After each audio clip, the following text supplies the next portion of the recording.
Right wing versus left wing, दक्षिणपंथी बनाम वामपंथी, ये टर्मोलॉजी आप अक्सर सुनते होंगे, अखबारों में सुनते होंगे, न्यूज़ में सुनते होंगे, आम बोलचाल में आप सुनते होंगे कि तुम वामपंथी विचारधारा का है, तुम दक्षिणपंथी विचारधारा का है ना, तुम राइटिस्ट है, तुम लेफ्टिस्ट है, या तुम लेफ्ट विंग का है, तुम राइट विंग का है। दरअसल इसका मतलब क्या होता है? क्या होता है लेफ्टिस्ट राइटिस्ट? जो बायां हाथ से लिखता है लेफ्टिस्ट और जो दायां हाथ से लिखता है राइटिस्ट है। तो चलिए हम लोग आज समझेंगे कि ये लेफ्टिस्ट और राइटिस्ट जो है, लेफ्ट विंग राइट विंग जो है, इसका मतलब क्या है। तो आप बहुत सारा पॉलिटिकल पार्टी है ना, आप पॉलिटिकल पार्टी को बोलते हैं कि ये पॉलिटिकल पार्टी जो है ये राइट विंग विचारधारा का है, या ये पॉलिटिकल पार्टी है वो क्या है, लेफ्ट विंग विचारधारा का।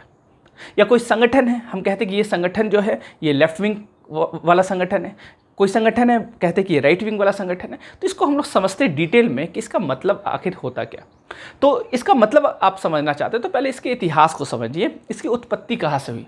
अगर आप उत्पत्ति को समझ जाइएगा अच्छे से, उसका कॉन्सेप्ट को अगर आप समझ जाइएगा, तो फिर आप इजीली डिवाइड कर पाइएगा। दुनिया में कहीं भी लेफ्ट विंग या राइट विंग का बात किया जाएगा तो आप बता दीजिएगा ये लेफ्ट विंग संगठन है या फिर वो राइट विंग संगठन है ना, या फिर ये लेफ्ट विंग विचारधारा का है या फिर ये राइट विंग विचारधारा का है। तो चलिए समझते। दरअसल इसकी उत्पत्ति होती है फ्रांस से। फ्रांस में दरअसल आपने सुना होगा फ्रेंच रेवोल्यूशन के बारे में, फ्रांसीसी क्रांति, और फ्रांसीसी क्रांति के समय ही इसकी उत्पत्ति हुई 1789 में। तो यहाँ से ये जो कॉन्सेप्ट है ये पूरे दुनिया में बहुत तेज़ी से क्या हो गया, फैल गया। दरअसल ये होता क्या है समझिएगा इसको। राजा जो होते थे, राजा के कुछ लोग राइट साइड बैठते थे और राजा के कुछ लोग लेफ्ट साइड बैठते थे। राजा के राइट साइड कौन बैठते थे? तो जो राजा के समर्थक होते थे, जो व्यवस्था के समर्थक होते थे, वो लोग कहाँ पे बैठते थे? राइट साइड में। और जो व्यवस्था से खुश नहीं थे, जो बदलाव चाहते थे, वो लोग बैठते थे लेफ्ट साइड में।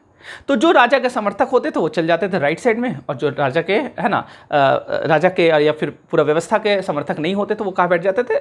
लेफ्ट साइड में।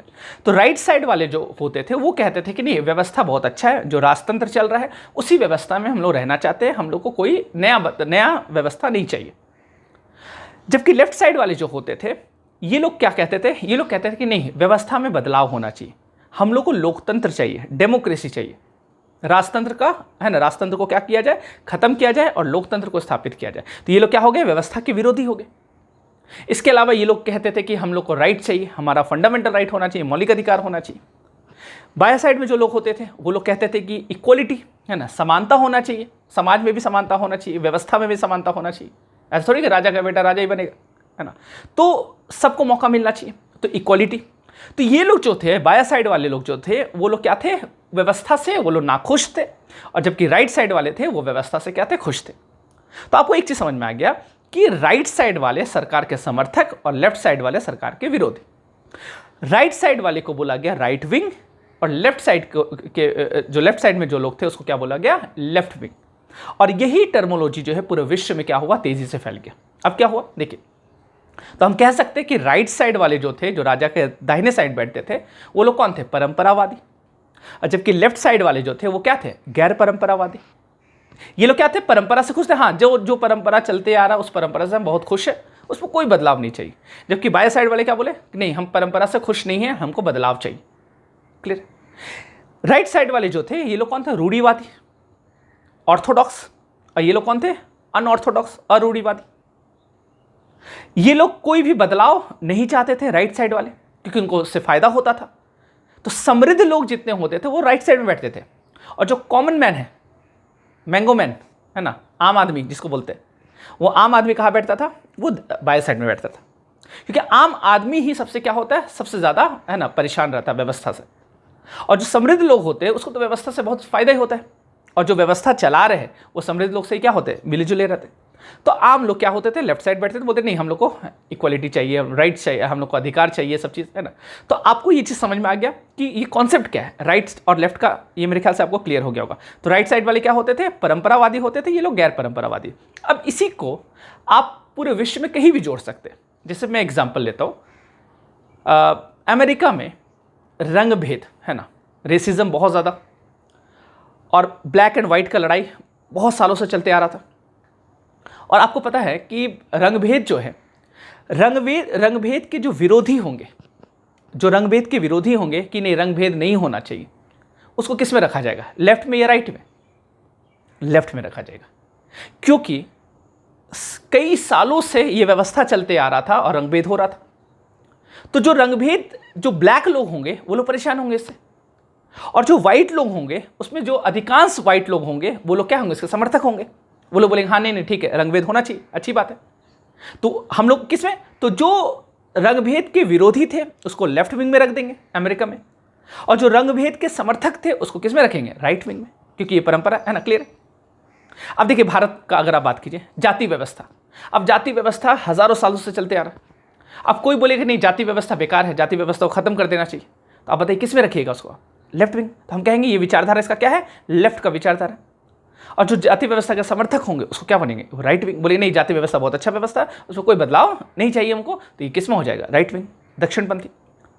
तो दक्षिणपंथी और वामपंथी में क्या होता है, दरअसल ये सब अंतर होता है, और ये अंतर जहां जहां पाया जाएगा उसको आप उस आधार पर क्या कर सकते हैं, फिट कर सकते हैं। कोई रिवाज चलते आ रहा है, कोई परंपरा चलते आ रहा है, कोई रीति चलते आ रहा है, तो ये कुछ लोगों को लग रहा है नहीं ये रीति ठीक नहीं है, कुरीति है, उसमें बदलाव होना चाहिए, ये रीति को चेंज कर देना चाहिए, तो उसको किस में रख देंगे, लेफ्ट विंग में। और जो रीति के समर्थक होंगे, जैसे दहेज प्रथा, अब दहेज प्रथा के जो विरोधी होंगे तो उसको लेफ्ट में हम लोग रख सकते हैं इस आधार पर। और जो दहेज प्रथा के क्या होंगे, समर्थक होंगे, उसको हम लोग किस में रख देंगे, राइट में रख देंगे। क्लियर। अब देखिए यहाँ पे भी दो चीज़ हो सकता है। अब मान लीजिए कोई बेटी का बाप जो है, माता पिता दोनों को जोड़ लेते, अगर कोई बेटी है उनके माता पिता बोले नहीं दहेज विरोधी, दहेज गलत है, दहेज गलत है, तो उसको हम लोग किस में रख देंगे, लेफ्ट में रख देंगे। लेकिन वही माता पिता जब अपना बेटा का शादी करने जा रहा है और दहेज का वो समर्थन करने लगेगा, तो हम बोलेंगे नहीं ये देखो राइट है ना, तब ये राइट विंग का। समझ पा रहे बात। तो जितना भी पॉलिटिकल पार्टी है आप उस आधार पर आप समझ सकते हैं कि कौन राइट होगा कौन लेफ्ट होगा, आप अपना है ना आइडियोलॉजी। जैसे बहुत सारे संगठन, जैसे बजरंग दल, आप सुनोगे बजरंग दल, देखेंगे बजरंग दल क्या बोलते हैं, हम अपने कल्चर को क्या करना चाहते हैं, प्रोटेक्ट करना चाहते हैं, बचाना चाहते हैं।